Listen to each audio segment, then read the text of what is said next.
అంటూ ఈ పేపర్లో ఈ భూతాలు రాస్తున్న వార్తలు నడుస్తున్నాయి. లేకపోతే కౌంట్ డౌన్ అంటూ పెరిగేవేంటి తగ్గేవేంటి జీఎస్టీ రేట్లు మారే 22వ తేదీ పైన అందరి దృష్టి. టీవీలు, రిఫ్రిజిరేటర్లు, వాషింగ్ మెషిన్లపై 1500 నుంచి 45,000 వరకు తగ్గే ఛాన్స్. 13% వరకు తగ్గనున్న ఐస్ క్రీముల ధరలు. ద్విచక్ర వాహనాలపై 25,000 వరకు మిగులు. జిమ్ములు, సెలూన్లపై పన్ను 5% తగ్గింపు. 100 రూపాయల లోపు సినిమా టికెట్లపై తగ్గిన పన్ను. స్విగ్గీ, జొమాటో ఫుడ్ డెలివరీ కాస్త భారం.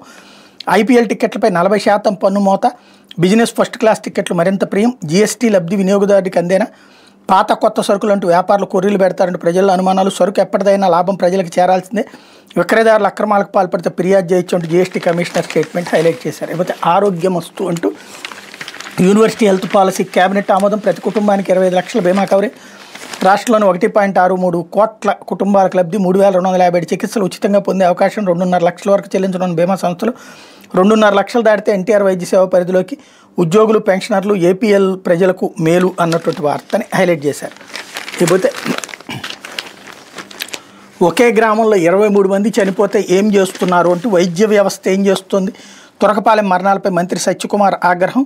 ఒక గ్రామంలో 3 నెలల వ్యవధిలో 23 మంది చనిపోతే క్షేత్రస్థాయిలో వైద్య ఆరోగ్య వ్యవస్థ ఏం చేస్తుందని ఆరోగ్య శాఖ మంత్రి సత్యకుమార్ ఆగ్రహం వ్యక్తం చేశారు. గుంటూరు రూరల్ మండలం తురకపాలెంలో చోటు చేసుకున్న వరుస మరణాలపై గురువారం ఆయన రాష్ట్ర వైద్య ఆరోగ్య శాఖ ప్రత్యేక ప్రధాన కార్యదర్శి ఎంటీ కృష్ణబాబు, ఆరోగ్య కుటుంబ సంక్షేమ శాఖ commissioner Veerapandya, DME doctor G రఘునందన్లతో సమీక్ష జరిపారు. కేవలం వ్యవస్థాగత లోపాల కారణంగా ఇంత నష్టం జరిగిందని, స్థానిక ఏఎన్ఎంలు మిగతా సిబ్బంది ఏం చేస్తున్నారని ప్రశ్నించారు. తురకపాలెం ఘటన నేపథ్యంలో సర్వైలెన్స్ నిఘా వ్యవస్థలో తగిన మార్పులు చేయాలన్నారు. కలెక్టర్ ఎస్ నాగలక్ష్మి, పత్తిపాటి శాస్త్రసభ్యుడు బోర్ల రామాంజనేయులు, డిఎంహెచ్ఓ విజయలక్ష్మితో కలిసి గురువారం కమిషనర్ వీరపాండ్యని ఆ గ్రామంలో పర్యటించారు. ఉచిత వైద్య శిబిరాన్ని పరిశీలించి బాధితులకు అందిస్తున్న వైద్య సేవలను పరీక్షల గురించి అడిగి అధికారులు తెలుసుకున్నారన్నటువంటి వార్తని హైలైట్ చేశారు. చనిపోయినటువంటి వాళ్ళందరూ దళితులు, ఎస్సీ సామాజిక వర్గానికి సంబంధించిన కాలనీలో.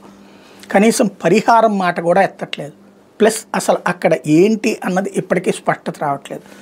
మరి ఇదంతా పరిపాలన అద్భుతం అనుకోవాలా ఏంటి అనేది తెలియనటువంటి అంశం ఇది.